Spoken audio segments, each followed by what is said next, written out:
do not say as a man. Oh, girl. Am I feeling lonely or am I alone right now? Yeah. Let me. Because you can't shame me for what I'm already aware of. Right. There are so many people who will run from being alone because it's scary to sit with your own thoughts. Right.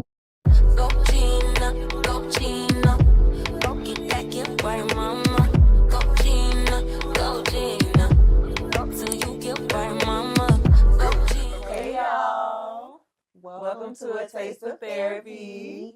And we are back with another episode. But before we start, let's check in. I want to do a little breathing exercise. Yes. Y'all cool with that? Please. All Settle right, these so- nerves. All right. So sitting up nice and tall. Feel free to close your eyes if you want, or you can keep them gently lowered to the floor and take a deep breath in through your nose. Exhale through your mouth. Inhale, shoulders up towards your ears. And exhale, drop them. All right, let's shake it off. Shake, shake, shake, shake, shake. All right, so how are we feeling today? I guess I'll start since I'm talking. I feel great. I feel very optimistic about what we're going to talk about today. I'm excited to jump into this topic. I'm excited to be here with my sisters and also with y'all. Yeah, I can say the same. I'm feeling really excited. This topic, I feel like it's going to be one for the books. It's going to be on repeat, but I'm just ready to get into it. Yeah, I like to go deep, so I just feel like I'm ready to go deep, and let's see what we're gonna bring up today. Same. I'm excited, and this topic here is something that we all relate to at least one point in our life. So I'm excited to get there. So for our folks who love to go deep or have never gone deep before, Welcome.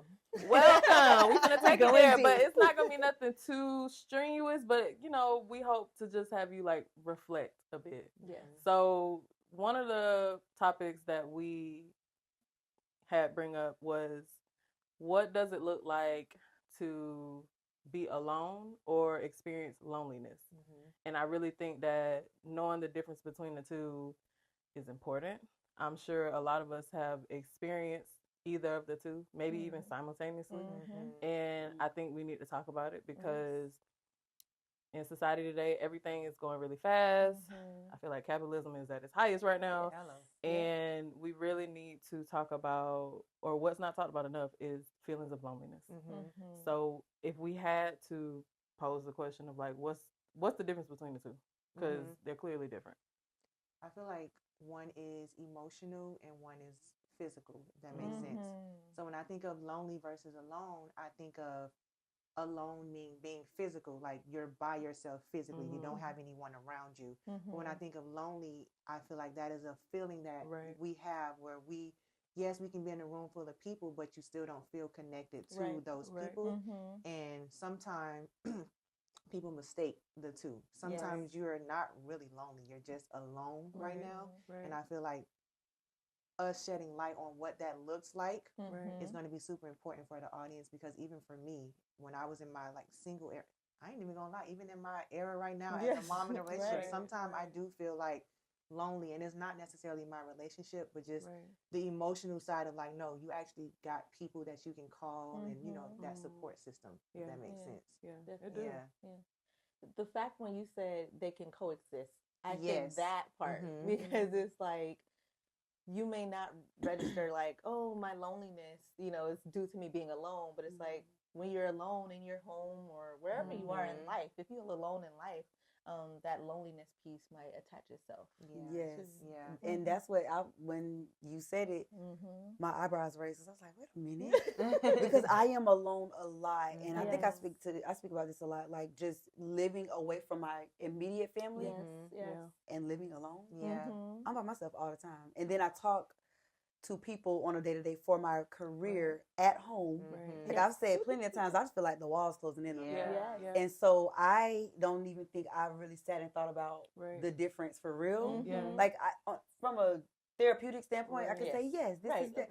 But like, whoa, am I alone or am I lonely? And they do go well together, because I feel like sometimes being alone can trigger loneliness. And I think there are different caveats to being alone. So like, for instance, like Shakira was saying, I can be alone in my home. Yeah. But there could be a part of my season in life where I might be alone in friendships. Yes. I might be alone at work. I might be alone Mm-hmm. in romantic relationships, or I might be alone in family. Yeah. Like I might be the black sheep. I'm alone, Yes. you know? And so it's like painting a picture of what does it look like to actually be alone, and then how does it trigger into loneliness. Yeah. So I can say for me, I'm alone because I don't live nowhere near my hometown. I have friends and family now that I've been able to accumulate, but in my day-to-day, it's just me. So I'm alone at home. And it can definitely sometimes bring some feelings of loneliness. But I do think that it's important to touch on, like, what does that look like for different people? Yeah. I feel like when it comes to reminding yourself that you're just physically alone and not lonely, you have to remember your community and remember, like, I got friends I could call. I can be on FaceTime with my homegirls right now, or I can go and, you know, it may be a little distance, but I can go chill at my parents' house or my siblings' house. I can go out even by yourself and go enjoy yourself at the bar or something, but you're still surrounded by other people that you can communicate with. What you thinking, friend? What's up? No, because when you feel like even going out by yourself, that's something that I encourage people to do a lot. And I spent an entire year, I believe it was 2024, an entire year solo concerts, solo trips. Like I've done the solo thing.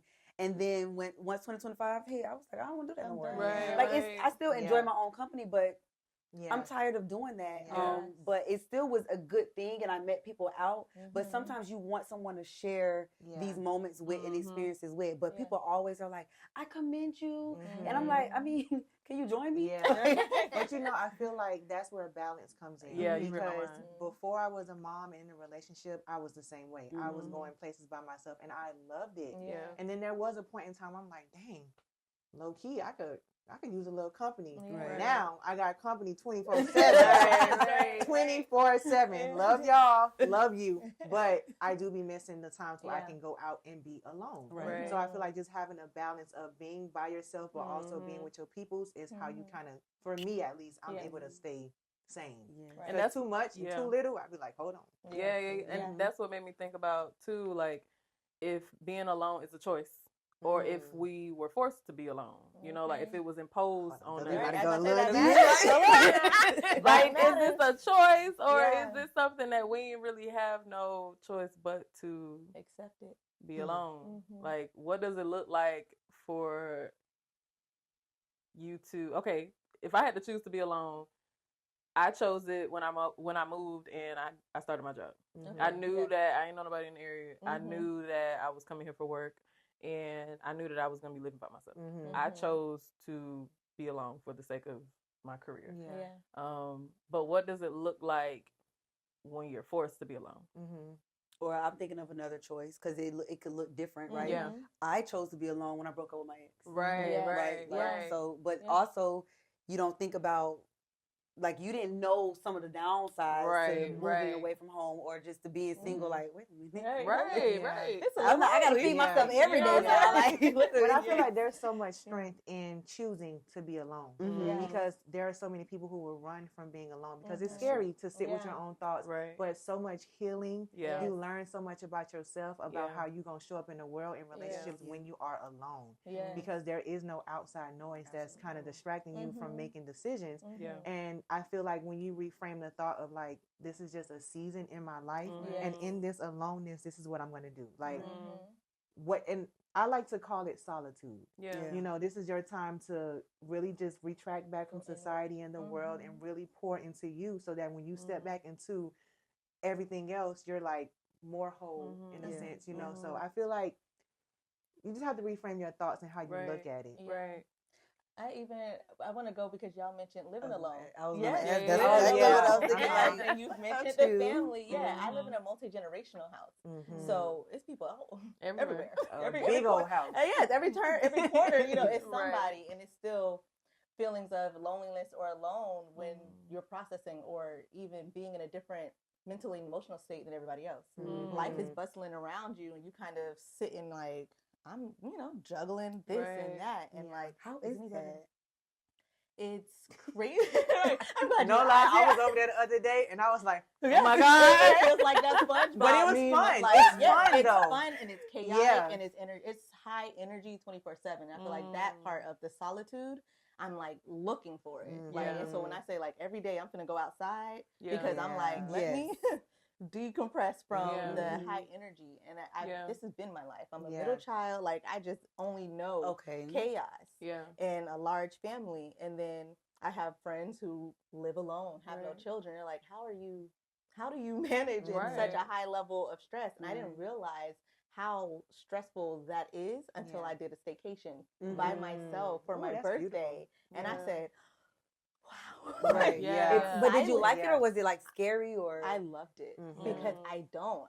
I've had a kid at 21, so there's always been somebody there. And then you start adding another one, and another one. It's like, it's a that baby made me think everywhere. about your, like, even being that you're breastfeeding. Yes. You really don't have a long time. Even when you do have a long time, you got your son like, mommy. Ready to, climbing in the bed, like, okay, I have to take a shower and I can relax. And he's like, great, we're laying down. And he's like, okay, yes, we are. Come on.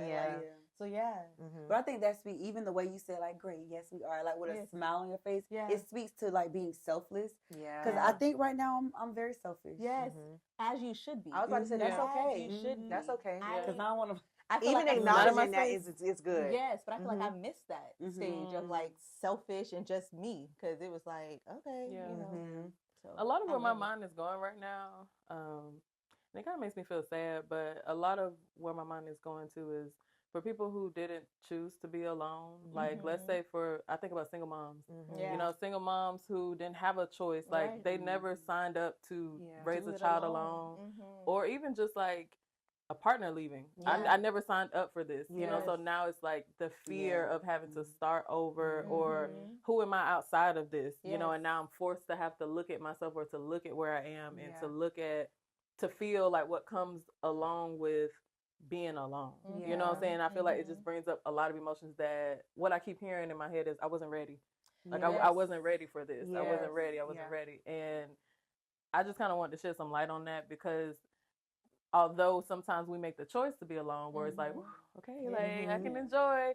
For some people, it's like, I've never done this, and now I have no choice but to do it, and I'm scared. Like, I don't even know what I'm doing. Like, how do I even pick myself up with feeling that way? And that got my mind going so many ways. Take us there. Because literally everybody, like, any person that walked through the door could be battling a different kind of loneliness, for different. And to me, neither is more important than the other, or more tiresome than the other, or whatever word. But it's how do we address? Because I don't think there's a blanket way to do it. How do we address in each individual scenario? Like, well, maybe there is a blanket way. Like, maybe there's a framework that we could apply to it. I don't know what it is, but we can maybe process it, now. But like, okay, if you are generally experiencing loneliness, these are some of the things that you could tap into. I would say, going back to the things that, like, that ground you, that brings you joy. The little things, like, it can be something as simple as doing a puzzle, painting, going to the gym, watching your favorite comfort show, like, finding ways to, in a sense, romanticize your life with what you like. And the thing is, you have to find a beauty in being alone. Because you mentioned about being selfish. Now, I was too, when I didn't have a partner, when I didn't have a kid. But that switch for me, now I'm like, okay, I can't just think about me. That in itself was hard. It's hell. It was hard, and it's still kind of like a struggle, because I'm still learning. I'm a new mom, so it's still like I'm trying to, like, think that my life isn't just about me anymore. So, and even in like, this phase of my life, I had to remember to do the things that brought me joy. Don't lose yourself, because now you're focusing on other people. And so just doing the things that's going to always bring you back to yourself. That's always going to make you feel good. So that would be my, like, I like that advice. I would say, or suggestion. I would say, for me, it requires some level of acceptance. Like, in order for me to even look for any beauty or just anything. I have to be real with myself and say, this is where we are. Yes. Like, because it's so easy to go in denial. Like, I can easily say, like, nope, things are going to change and we might get back together, or, you know, things, or I'm not going to be alone. Like, this is, some parts of me don't want to accept, like, no, this is what it is. Yeah. Like, you are alone. Yeah. And it's not a bad thing, but, like, before we get to the next step, let's figure out how we can accept what this is first. Yes. Y'all know what I'm hearing? Like hearing you say certain words, denial, acceptance. I'm like grief. Yes. Like it's all grief. Like we Come are on now. grieving. Hello. Yeah. But like we're Yeah. grieving parts of ourselves that Absolutely. we're no longer there. We're not in that phase anymore. Yeah. So you have the denial. You might get angry, like, why am I by myself? Sad. Where's everybody at? Then you may have those days where you're like, Okay. I'm good. Yes. Then you have those days where you crying in bed, like, where my people at? Yeah. Where my man at? Like, what's happening? Yeah. So I feel like it sounds like just us grieving Absolutely. and just accepting that things are going to look different in these different phases of our lives. Absolutely. You know, I celebrated a birthday some time ago, and so I did a game night. And in my mind, you know, when you're 21, when you're 22, the game night is lit. We drinking games, we up all night, and I wanted to do a sleepover. And I'm like, okay, at 32, I was like, okay, I want it to look like you're going to your cousin's house, and I want to do a sleepover, and we do dance routines all night and stuff. Everybody showed up too. I was late. Which was, you know, life is life, because they still showed up for me. So that part is whatever. Right. The game night, it didn't turn out how I envisioned it, but it's that grief. And I had to really sit with, okay, first of all, half of my friends couldn't stay tonight because they have husbands. Right. Okay. So I also knew that, but I'm like, there's no pressure, but if you want to stay, you can. I really wanted them to stay, but also that's just not where we are. And so when you mention grief, I'm like, dang, it's all grief.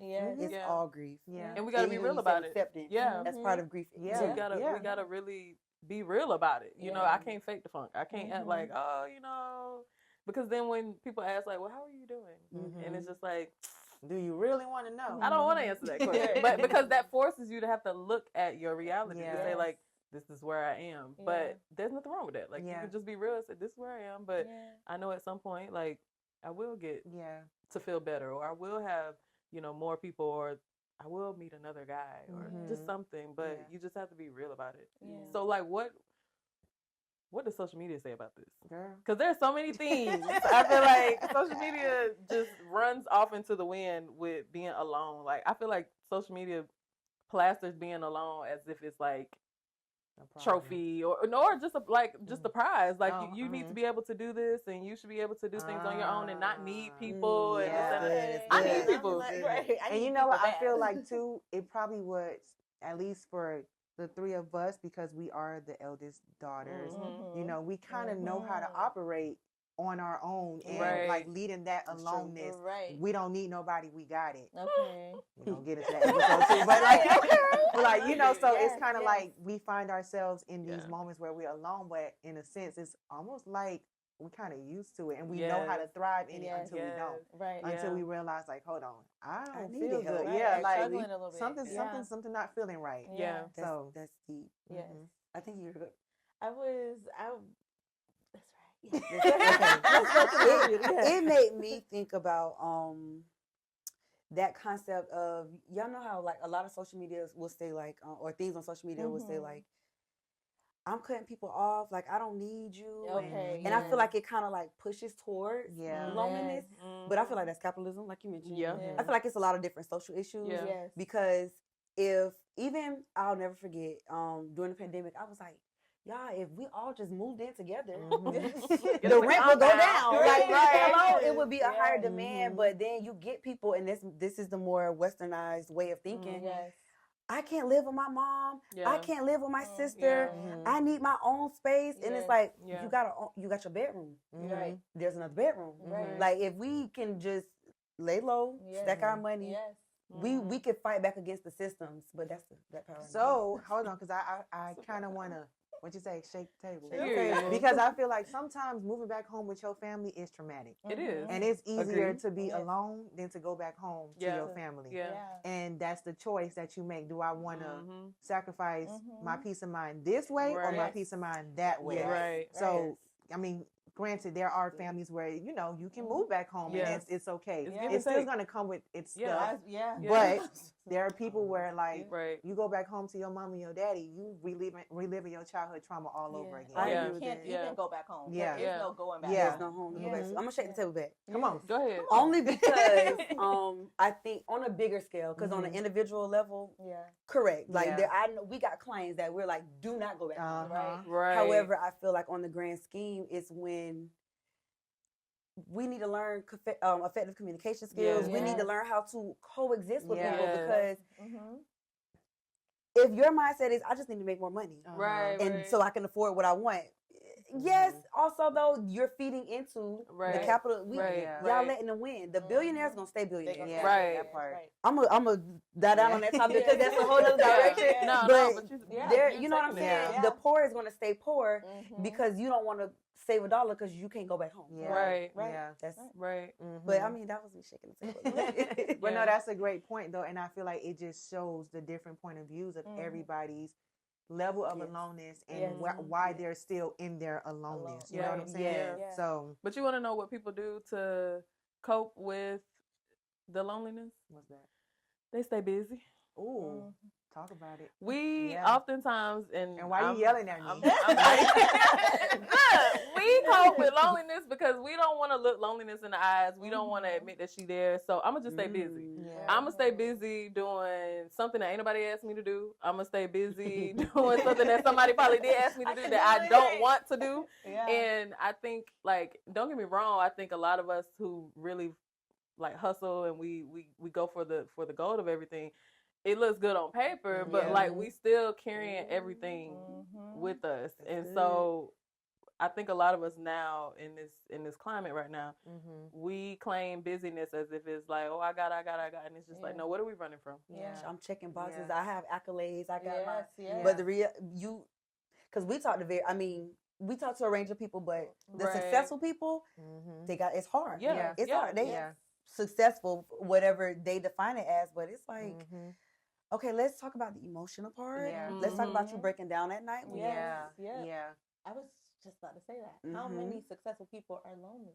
A lot of them. They're carrying loneliness with their success, with the accolades, with the career, with the everything. Like they're still lonely. That made me think about how you said it looks good on paper, and to piggyback off social media, it also looks good on social media. It does. So it's like at least if it looks like I got it all together, me breaking down at night, it really don't matter because don't nobody know that. That's ain't nobody seeing that. That's painful. And I want to say for the people who are doing that, like. Stop. Because it will catch up to you. It's going to. It's going. It's inevitable that it's going to go ahead. But to connect some dots, you have to have people around you who will validate. Because let's be real, there are people in the world who, if you don't look like you have it together, I'm going to shame you for it.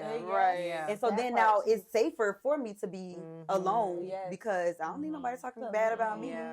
But also, I'm a believer of being vulnerable. That's what I was going to say. And being because you can't shame me for what I'm already aware of. If I look loneliness in the face, come on, acceptance. I gotta accept it for what it is. You can't shame me for that. Y'all, okay. My mind went straight to I started thinking about populations, and I know, like, before I had mentioned single moms, but another population of people who, and I'm not taking away from anyone else, our men really struggle with this. Oh, definitely. They really struggle with not only acknowledging that they are alone, but that they are lonely, and they can even feel that way just in a room of people. Like, you would never know. And you would never, they would probably feel that way in families, in their relationships, with their friends. And that just came to my mind. Because I feel like you're right, absolutely. And as a collective, like, society, they don't give men the space or the room to say, hey, I'm lonely. I don't think I've ever heard a man just come out and say, hey, I'm lonely. And I feel like that's something that definitely needs to shift in our Yeah. society. Yeah. Because it looks like the man working all the time when he never in the house. He just always doing something, Staying busy. Yes. Staying busy. Or sleeping around. Yeah. Yes. Yeah. Oof. Come on now. We running from something promiscuity. there. Running from something there. Let's talk Or about sleeping it. around. And low-key, that could go I either was way. just about to That say, could go either way. ladies and gentlemen, everybody is Yeah. out here feeling their loneliness and their voids with other people. Yeah. And there's no judgment because everybody has their vices. Yes, Absolutely. yes, So it's yes. just to normalize clear and about like, that. Yeah. no, there's no Absolutely. judgment. There is no judgment. I No. mean, Yes. Because we have to be able to pinpoint when does it become a concern. Yes. hello. Yes. Yeah. And how many Yeah. lives are you interrupting? Yeah, Right. Like, yeah. don't be a. And I feel like that's Yes. where Come on. therapy comes into play because we Yes. need to get to the root of the issue as to why you keep jumping from people to people to people to people. Like, let's talk Right. about it. Right. So Especially if, and I'm gonna be a little hard on the fellas a little bit. If you are creating multiple broken homes, Come on, Right. let's talk about because it. sleeping around is one thing, but if you're safe with it, and Right. if you and the other person has a understanding, Yeah. Right. okay, we can work through that. But if you create broken homes in the midst of being broken, Yeah. that's not Right. okay. Ooh, Right. let's talk That's not okay. about Right. it. Right. broken homes in the midst of being broken. That's a word. And that's why when I thought about men, it just made me, I wouldn't say sad, but it made me think a little bit more about or empathize for them, how much they are carrying when we talk about being alone, like, and they don't have the space to just be able to just say it, and so I think like being able to pinpoint what it looks like, because we see it all the time, but I think being able to pinpoint what it looks like and then to say, okay, when is this a concern? Like, when do we need to really have a come to Jesus moment? Let's talk about this. What do you need? How can I support you? Like, we got to be able to know the signs. What I feel like that looks like in men, probably substance abuse. Yeah. That can look like promiscuity. Right. That can look like misplaced anger. Yes. Or or even like like detaching from their family, their friends, whatever that looks like. Withdrawal. Yeah, that's Yeah. what I mean. Yes. Withdrawal. Yeah. Like, that's what I see when I think of, at least for my clients, I've right. seen that in the men. They don't know, they don't have the space or even know how to really channel the energy except for an unhealthy Or coping minimal mechanism. communication. Yes. Like, just not saying nothing. Yeah. It's just, Sleeping a lot. I was just going to say sleeping a lot. I was gonna say on the Eating a flip of lot. that, Yeah. because you said not being able to communicate. We have, speaking of heterosexual relationships, right? But whoever the partner is, you have to make space for them. Yeah. Yes. Like one thing you'll never hear me say, and that I try to tell, do not say as a man. Oh, Oh. girl. We Yeah. have Don't do that. Yeah. Right. Because Yeah. as a human, Right. You do it as a woman. Right. Right. Now Right. it's a problem. it's a problem, Yeah. and that just really it makes the guard go up. Right. Like I okay, as a man, shoot, as a man, Yeah. I'm not supposed to talk to you. Then how Yeah. about Yeah, that? yeah, yeah. And then now Yeah. you're like, oh, you're not talking to me, Right. Because it's not safe. Mhm. It's not Yeah. safe Yeah. to. Yeah. Yeah. So a lot of what I'm thinking about now is like, because all that to me sound like depression and anxiety, but yes, I just begin to think like, okay, well, how do we now like just sit with it? Because sitting with it is really hard, and how do we sit with the loneliness? I always encourage my clients to journal, like Yeah. to journal your thoughts. You may not have anybody to talk to about your feelings and emotions, so write it down.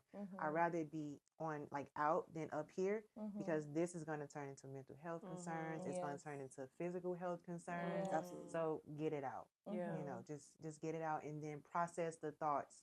Now this is the scary part for people who who are alone, because the thoughts that may come up may not be ones that you want to relive. Okay. Right. But you have to get through it or go through it to get through it. With your therapist. Right. Yeah. Right. With your So- therapist, but also with yourself too. Like and Yeah. like process it with yourself also, so you can know what you're finna come to me about. Because I Yeah. just people come to me like I don't know. I hear that, and I agree with you about with yourself. My only thing with that is, if I got to do it by myself, I'm not going to do it. Right. I'm going to go pick up my vice, so I don't have So I to. can run away from Right. it. So I Yes. don't want to have to, deeply engage Yeah. in it. So I say with your therapist, so like start there. Yeah. And hopefully you gain the tools and be like, okay, Yeah, I can sit with simultaneously this. too. Yeah. Right. Yeah. Right. I agree. I was going to say, there's multiple ways to journal. Just for those who don't like to write, right? You could also video yourself, record yourself. It's your personal thing. Video or even voice memo. So that you can go back and listen to it and just because sometimes you listen to that voice memo from a year ago and you're like, first of all, I sound different. I did that before and I was like, whew. And then that got a little dark. You just rambling. And then speaking of dark, I was going to say when you get the thoughts out, say the thoughts because sometimes we need to normalize being.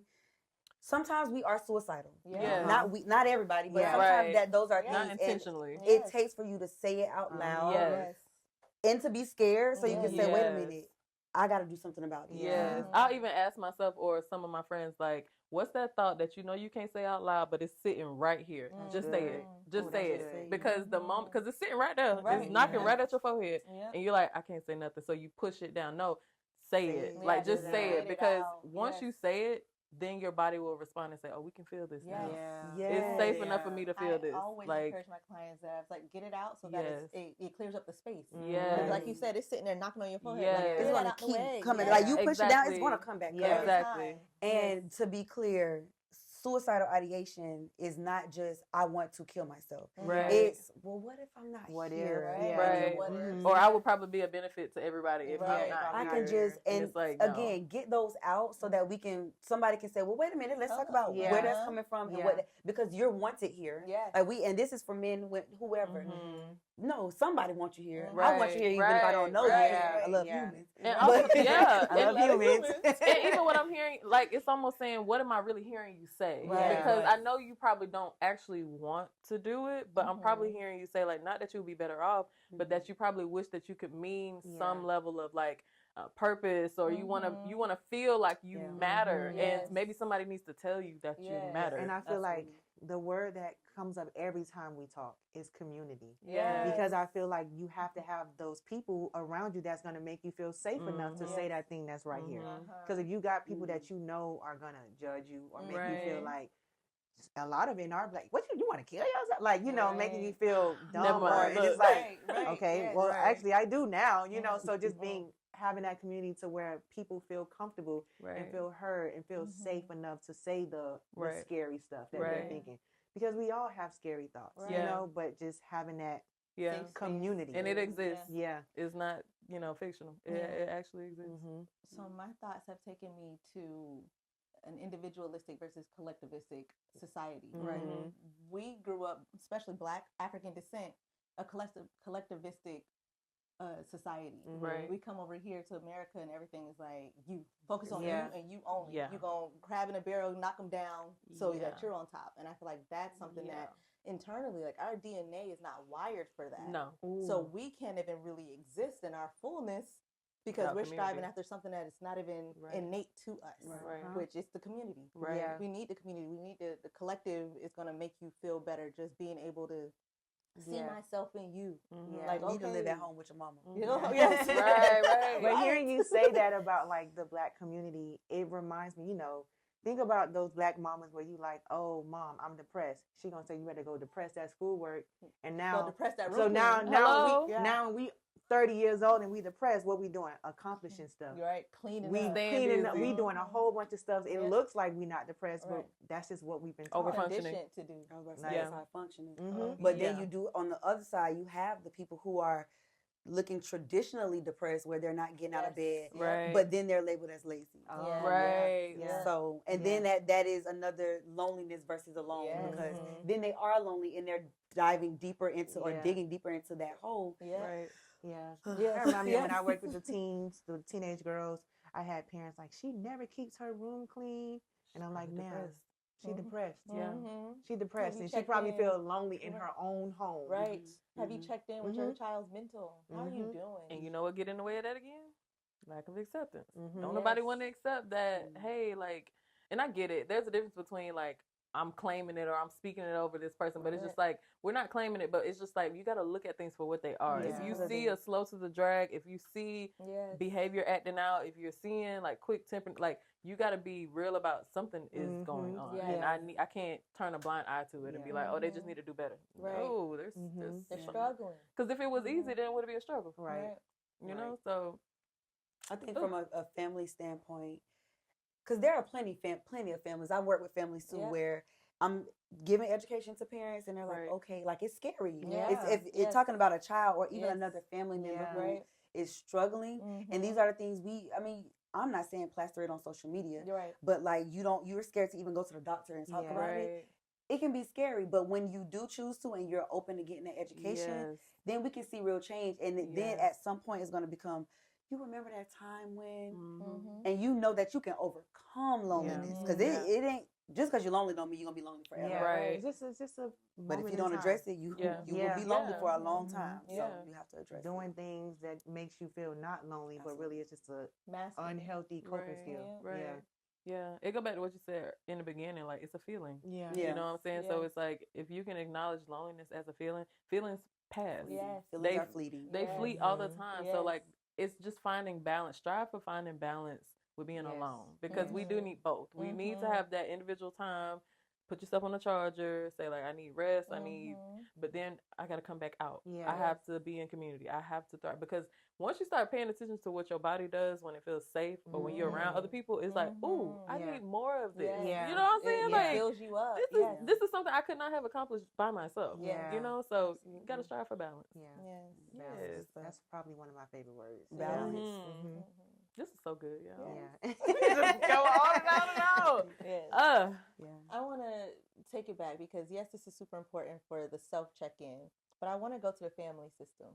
You know, whether it's your parent, and I'm talking about your child, or a sibling, you know, adult siblings, you know, like checking in, being able to read these cues and being like, are you okay? Or come talk to me. How are you doing? I think that question, what's the thought on your mind that you don't want to share with nobody? Like, can you share that with me? You know, and of course this takes time. You got to build a rapport so that this person feels safe, but inviting that. I think we need to normalize inviting a conversation. I like that. I like the way you phrased that. Inviting. I remember a while ago I had a friend who cut her hair off and she dyed it red. Like I'm talking Rihanna red, like red. So I was like, oh friend, your hair cute. You okay? I was like, you okay? The answer was no. Like the answer was no. And so for me, I feel like me knowing that the signs of like the drastic change, trying to recreate yourself, I'm like, you all right, friend? It's really cute, but you look good. And her saying no, I was like, okay. I was very proud of myself for asking, because I'm like, okay, I'm glad that I did, because she wasn't okay. It sounds like she just wanted to be seen too, and you showed her that you saw her. That is I just got chills. You know what's crazy? 2 days ago, somebody asked me the same thing. Why you cut your hair? What was your answer, friend? That person was the reason. If we're being honest. Oh, right. Part of the reason. The other part was, baby, I was tired of taking care of it. It's cute though. Very cute. But if we're real, and it goes into the loneliness piece. Right. You left me at a time I didn't need to be left. Let's talk about it. And I've never been shy from when I cut it off in college. It wasn't. I was fine. I just wanted to be bald head. And can we take a minute to honor like those decisions that we make? They might seem drastic, but like that's a moment where we're trying to not just reinvent ourselves, but we're trying to show up for ourselves. Like what other thing can I do to make myself feel like I'm worth it, or that I am who I think I am, or like that I can reinvent myself, that I'm not in this same space. Because sometimes people do that to say out with the old. Like I don't even want this. I need to reinvent myself, and I think that's something that needs to be honored. You know. But regarding the family system, I like you bringing that up. I used to want to be a family therapist. But when you think about, okay, I got to think about your relationship with her, your relationship with her, our relationship with each other. I was like, never mind. And that's what I love about it. I was about to say, that's the part that I love. Because even when I have my individuals, that's the route I always go to. Like, because it matters. It is 100% never just the individual. Never. So when I'm able to connect the dots of like, oh, you're doing this because your mama did, and your daddy did, and your brother, and you. That makes so much sense. Every voice needs to be heard in the family unit. And even when we hear tragic stories and stuff like that, it's like, dang, if only that person was heard and their feelings were validated. Because we love to talk about how feelings don't matter. But feelings are at the root of everything. Absolutely. So when you talk about the family unit, I wanted to pose a question. So when it's a dynamic where, so actually this just came to mind. Because I have quite a few people where, like, you know, you have those dynamics where, say it's for general purposes. The dad is rah, rah, rah. What I say goes. Okay, yeah. Clearly not emotionally in tune. And the child is like, I can't do anything else. How do we address those kind of things? Sorry, I got questions. Right? Is it underage or an adult child? At this point, let's say adult. Okay, since we're talking to adults. Okay. Who's the client? The child. The child. Okay. But an adult child. An adult child. Yeah. Okay. And your question is, how do we, like, if we're talking about that? So let's say that the client feels alone, lonely in that because I can't even speak to my dad because I know I'm gonna get shut down. I know, like that kind of dynamic. Yes.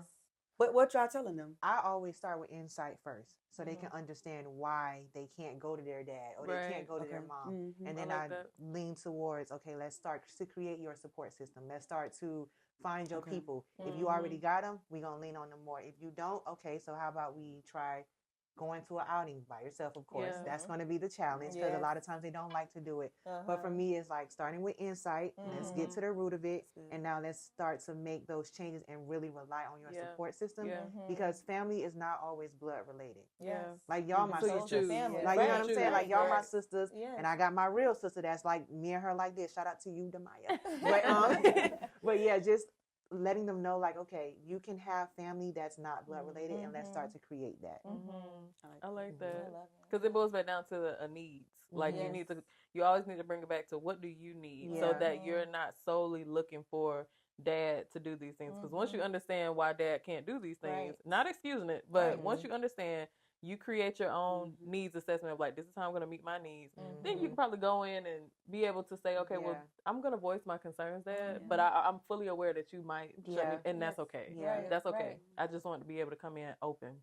Really quick. I really liked how you brought up about what the dad, the dad, because I'm pretty sure we go into his trajectory in his life.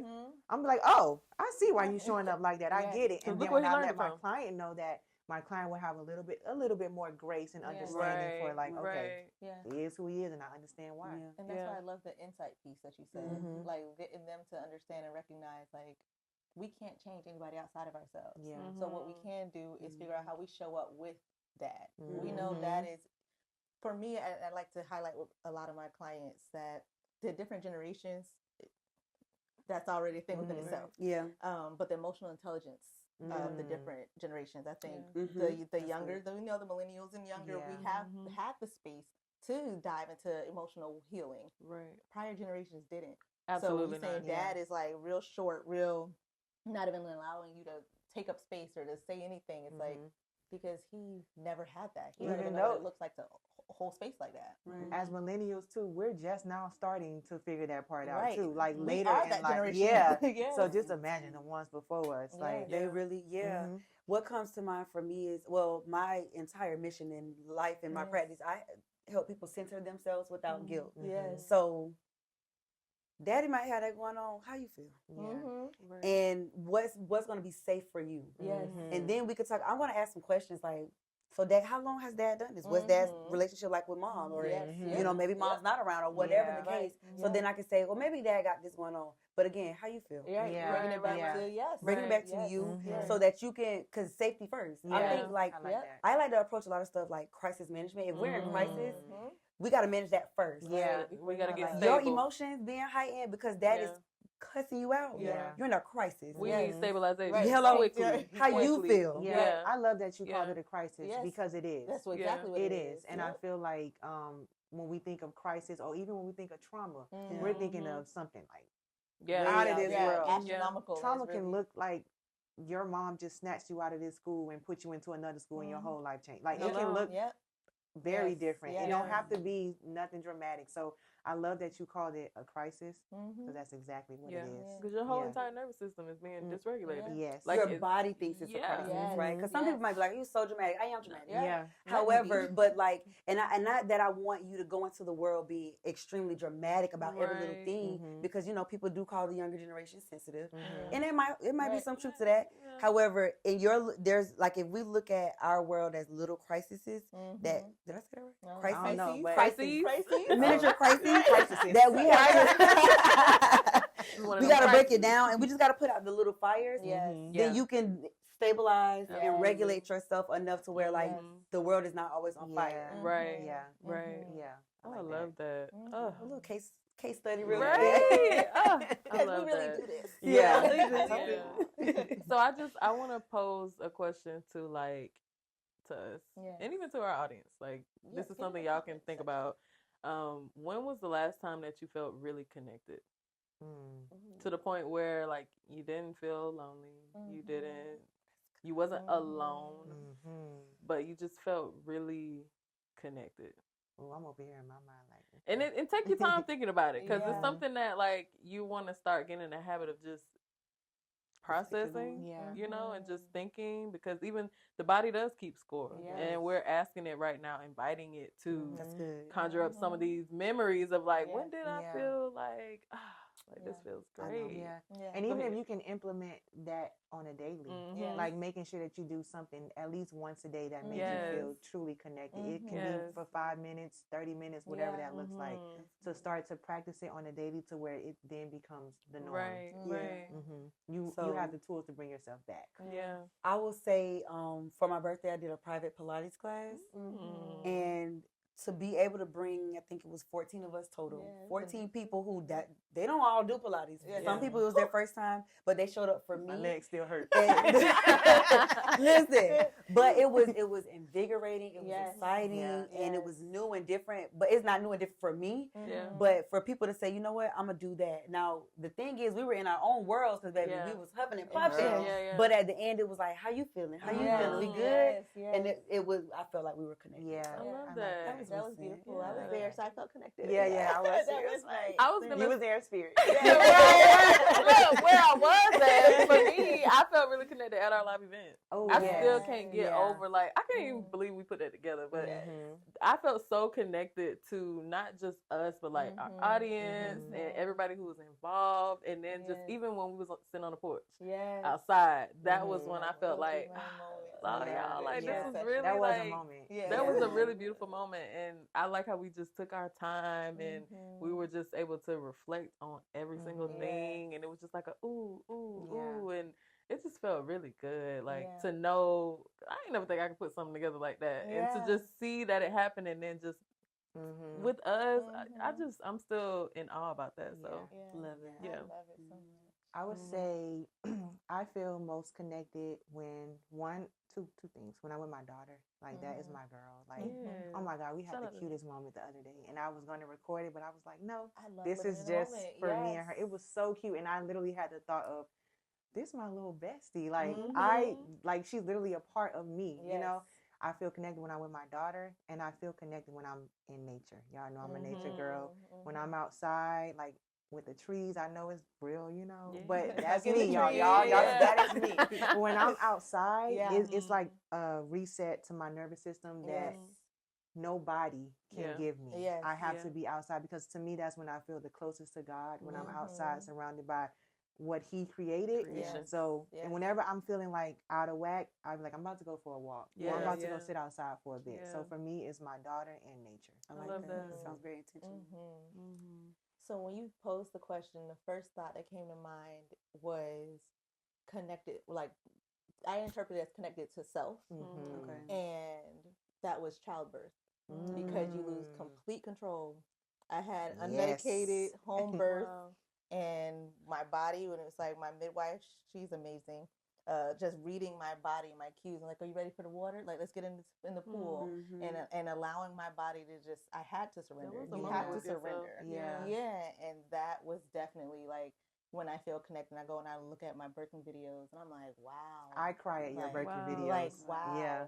So, that's beautiful. I want to piggyback off of that, because Same. I think, because I'm glad that you said that, because I also think that is a part of the reason why I feel so connected to my daughter, because I know what it took to bring her into this world, and what my body did was the most beautiful thing I've ever experienced in my life. So it's like that little human that came out of me grew, girl, so thank you for pointing that out, because I agree. Absolutely. I want to touch on that too, although I don't have no kids. I've never experienced childbirth. When you said thinking about with yourself, what came to mind was like the moments I feel connected is when I am out of I lose the control, and I like when I need to feel, I will create my own cozy space. I will play jazz music, and I will allow myself to cry. Like I tell myself, like, okay, Brand, we need to feel, like, you know, I breathe, touch, talk, you know, shout out to my therapist. Yes, ma'am. And I just allow it to come up, and that is when I feel the most connected, because it's like I hear myself saying, like, I hear you. What's going on? Like, I'm big on centering the inner child, and in moments when she shows up, I step in as a parent. And so that's when I have to say, okay, what do you need right now? You need to cry? Okay, let's, let me get through work, and then we can do this, or no, let's stop work. What do you need right now? And I just allow myself to just cry. That is beautiful. That is nice. We're going to have to wrap this up. I'm just like, no, but the crying to jazz, because I feel like music is for the feeling. Pushes you to feel. And so the fact that you curate the space, like, okay, right now I need to feel deeply. Let me get the candle lit. Let me create the environment to hold me and inner me while we purge these feelings. Absolutely. I just got an idea for an offering for our watchers. I want to create a playlist where they can just kind of just let it out. Yeah. I got y'all. Okay.